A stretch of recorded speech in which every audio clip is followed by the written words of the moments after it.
Today I'm showing off my new guitar and I'm going to prove that everyone has been playing Jackson Kelly's backwards. How am I going to do that? Easy. Just look at me. How sweet is this guitar right now? What I have here is a 1999 KE.s 350 custom left-handed Jackson Kelly. It is a pre-Fender Grover Jackson right there on the headstock. Made in Japan, mahogany finish with gold accents including the Floyd Rose, reverse headstock, ebony fingerboard, and 24 frets on top of all that. This is without a doubt the nicest guitar that I own, and I just received it today. So if you've watched videos of me playing or you're just paying attention, you're probably wondering why I bought a left-handed guitar in the first place. After all, I'm right-handed, right? Well, actually, no, I'm naturally left-handed, but I learned to play guitar righty. It made more sense for me to fret with my strong hand when I was just starting out. Now that I've been playing for so many years, I realize you can only play as well as you pick, so I'm cursed with being sloppy on rhythm, but I can play some sick legato. Anyway, I've always been a huge fan of Jackson's. My first legit guitar was this lovely Randy Rhoads RR3, which has served me well for over 12 years now. But I always thought that Jackson Kelly was the most beautiful guitar ever designed. Of course, most famously played by one of my heroes, Marty Friedman, from whom I got this awesome pick. It's my most cherished pick next to this even more insane Emperor pick that I got last year. But with the Kelly being as beautiful as it is, there was always something about it that just seemed slightly off. And one day when I was legitimately shopping to buy a Kelly, I had a thought. What if I flipped it the other way? I Googled a left-handed Kelly and tried to imagine myself holding one like this, and I had a eureka moment. As of today, I don't have to imagine anymore. As far as I'm concerned, not enough people are taking advantage of just how good Kellys look in reverse. For me, I think it's an optical illusion created by the cutaways. I grew up looking at Strats where the long arm is towards you and the short side is cut lower for access. In reality, the long arm of the Kelly has more room at the top, but at least for me, this orientation appears a lot more natural if you're thinking about it as like a Stratocaster with a short arm cut off. The contours really do accentuate in a way that I think uniquely highlights the beauty of this brilliant design, especially this tail, which is now more pronounced in this orientation as opposed to before where it's just, you know, the other end of the guitar and mostly covered by your body. So I first had this idea 3 years ago, and finally I've been able to get my hands on the guitar of my dreams. Well, not really, but that's kind of the main reason why I actually wanted to make this video. Several years ago, Jackson made an incomprehensible decision to discontinue producing left-handed Kellys, not even through the custom shop. This is in spite of massive demand from left-handed guitarists for Kellys. Personally, I think if you're a southpaw, you should just get a right-handed Kelly and flip it, but you know, everyone has their preference. What this means is it's very difficult to get your hands on a left-handed Kelly. You can't get them new from Jackson, so it's purely through the resale market and nobody's really selling. Like, why would you sell when you have one of these beauties? You might see at most 1 or 2 get listed online a year, and it's gonna cost you a minimum of $3,000 and even up to $5,000, which is what I ended up paying after shipping and taxes. If you spend too much time thinking about it or budgeting to even afford one, it's gone. So on top of the demand from southpaws, now you have guys like me, a righty player, buying one just to kind of prove a point. And beggars can't be choosers, so basically I didn't even think about it. The second I saw this guitar show up online, it was an immediate purchase. I'd spent so many years looking, being unable to even find a listing where a Jackson Kelly that was left-handed was available. So it just had to be done. I will say, luckily, this guitar has most of what I'm looking for. I've seen some with crazy finishes. This one, it's about 90% perfect. My ideal finish is royal purple with gold accents, you know, the very Roman look. So this mahogany and gold is pretty close, and the natural wood along the middle is actually really nice.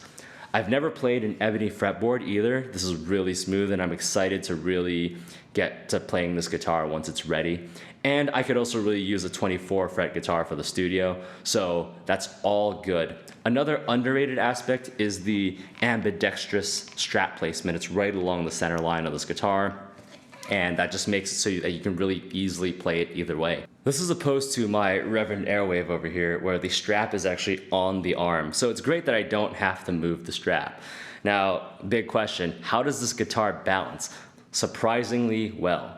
So the asymmetry doesn't really pull in any direction, and if it did, it would slightly go in the direction that I want. This is my preferred angle due to playing a Randy Rhoads for so many years. I think the weight from the 24 frets and ebony fingerboard helps distribute really evenly. As for comfort, even though the contours aren't optimized for this position, it still sits really well in the body.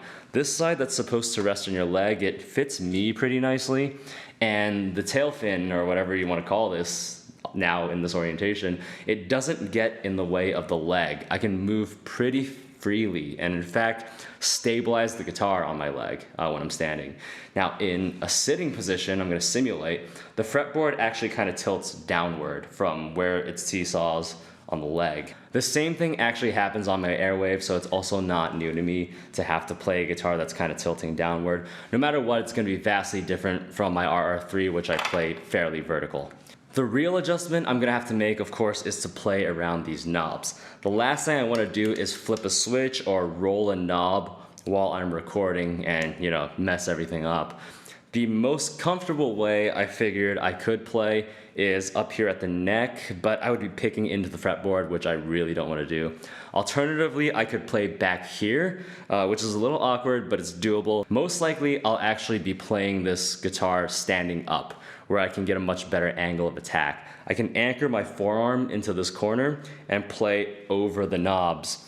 I almost never play standing up normally, but I'm just gonna have to figure out what works best as I get to know this guitar. Now moving on to things that I wish were different. Obviously the knobs could be in a better spot, but this is on me. It's my experiment.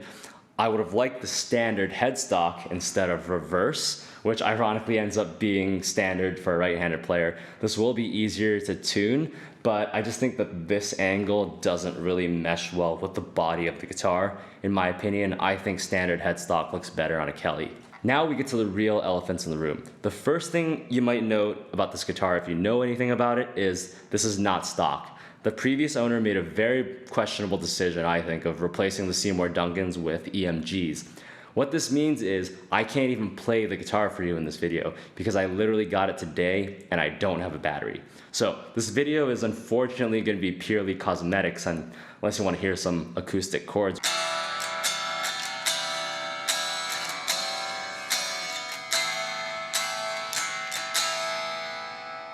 It really holds its tune well. Of course, that's because of the last item, which I want to address, and the real main issue I have with this guitar, the Floyd Rose. I hate floating bridges. I have one on the RR3, which has been infinitely more annoying than useful. I rarely ever use the tremolo, so the majority of my life is just spent fighting against the bridge. Tune one string up, the rest go flat, break a string, you have to reset your bridge. The only good thing this guitar does is it stays in tune. So I got this out of the box. The strings were all detuned intentionally because this had to, fly over from Japan. Tuned it all the way up, went out, ate dinner, came back, haven't retuned this guitar, still in tune. But in spite of that, I think I'd rather just have a fixed bridge and retune the guitar more often. On top of all that, because this is left-handed, the tremolo isn't really even usable. If I stuck the bar in, it would just get in the way of me being able to play this. It'd be impossible to play. Lastly, as far as the condition of the guitar goes, it's shockingly pristine. For a vintage guitar, I know it's weird calling 1999 vintage, but this is 25 years old and in excellent shape. I only found one scratch hidden down here, which would normally be facing up, so you don't even really get to see it, and a few dings here and there. The metal is a bit aged, it could use some polishing, but this guitar definitely did not sit in a warehouse for a quarter of a century. The fact that it had EMGs installed means that somebody was using it. So it's in great shape, all things considered, very well taken care of. It's definitely not going to stay that way. I intend on playing this a lot. But the effect on value from that really means nothing to me since I never plan on selling this. So tomorrow, this is going straight to the shop. It needs more work than I'm able to do myself, and since I'm turning a left-handed guitar righty, I would very much prefer it be done by a professional. I don't think I can intonate and set the neck and bridge correctly since it'll be such a drastic shift from the current setup. So the first thing that's going to happen at the shop is we're going to block the Floyd Rose. Ideally, I could replace it with a fixed bridge, but that's a lot of work to refix this body. It needs wood filling. The precision would just take too much time, and I'm recording right now, so I need this guitar in usable form as soon as possible. Secondly, these EMGs definitely have to go. Since it's already been modified from stock, any collectible value from that is gone, so I don't plan on putting in whatever the originals were. Instead, I think I'll have Seymour Duncan black winners installed because I really want to use this as my primary 6-string rhythm guitar, and I want something that'll maximize the treble output. So is that going to get me to my dream guitar when I pick this back up? Not exactly. We'll get pretty close, but it's not how I would design my signature if it was up to me.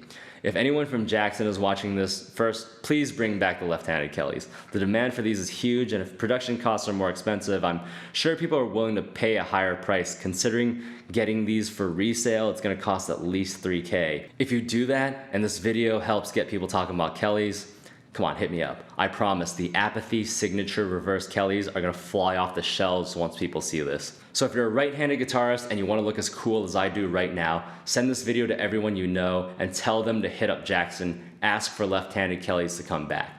If you're left-handed, go to the guitar store, pick up a right-handed Kelly and set it up to be played left-handed. And then go ask Jackson for left-handed Kellys to come back anyway, because we want these, we need these. By the time this video drops, the guitar will already be in the shop, and hopefully in a week or two, I'll have it back and we can get to the part that you really wanted, the play test. For now, I'm just glad I was finally able to get my hands on one of these, and a solid vintage one in great condition on top of all that. This is as opposed to my Reverend Oh shit. What a catch.